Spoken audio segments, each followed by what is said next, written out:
Unibet. Espero que la haya pasado muy bien.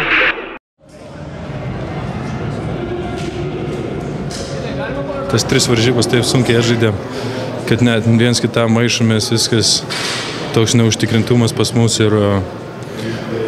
Bet ką darysiu vis tiek? Išėjom į kitą etapą, viskas nuo nulio. Aišku, gaila, kad nepasiėmėm taškų, bet manau tikrai pradėsim demonstruoti geresnį krepšinį, tą krepšinį, kurį mes galim žaisti.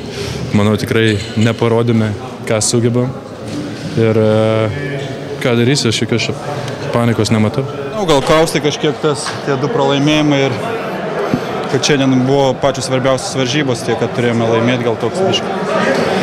Nežinau, 2 kėliniai tokie pirmi vėl buvo tokie prastoki, daug klaidų padarėm, bet paskiau antroji pusė gal kažkiek geriau susigynėm, agresyviau užpuolėm ir pasiekėm sunkią pergalę. Gal čia per didelis noras visų kažką tai kuo skubiau nuveikti aikštelėje, kažką pabėgti, bet kaip parodė viskas aikštelėje, visi įvykiai, kad nėra taip, kaip visi nori. Reikia po biškį, aš manau, šiandien tai ir įrodėm. Po biškį, siekiam, lipom ir galutinis rezultatas buvo teigiamas. Aš nemanau, kad mums žaidimą reikia pagerinti, mums reikia žaidimą surasti, kurį mes prieš tai žaidėm, nes paprasčiausiai mes jau pasirašėme ir tas paskutinės varžybas gerai žaidėm ir paprasčiausiai išsiderinom ir nežaidžiam to krepšinį, kurį galim žaisti. Ir tikrai, kaip matote, tas krepšinis neatrodo gražus pagal kas ir yra ten, ką aš žinau, prilygčiau su, aišku, čia tokio palyginimo negalima, su gimdymu.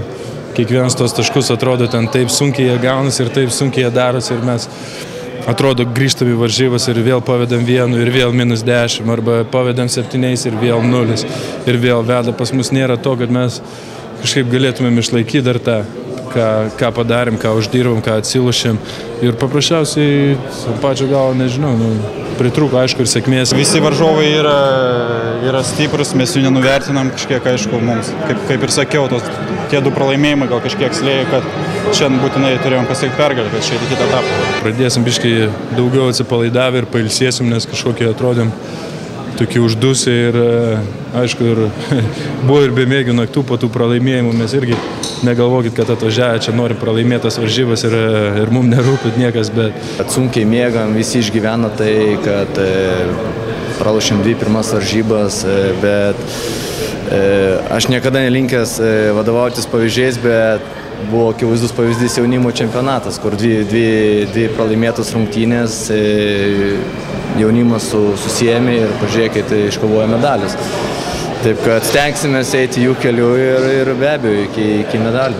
Mes esam šeima, mes žinom, ko norim ir tas viskas pasirodo, kai nesiseka, kas yra tavo pusė ir kas kaip žaidėjai už ką kaunas ir kaip. Ir mes likom komandą ir manau išlaikėm tą išbandymą ir dabar bus tik sunkiau, bet manau mes jau tą tokį, kaip sakom, pirminį žingsnį sunkiausiai tikėkime, kad praėjom. Važiuojam į kitą etapą su gera nuotaika ir tikrai su daug didesnėm emocijom negu dabar buvo. Ir pasitikėjimu be abejo. Tomai, manai, kad komanda iš tikrųjų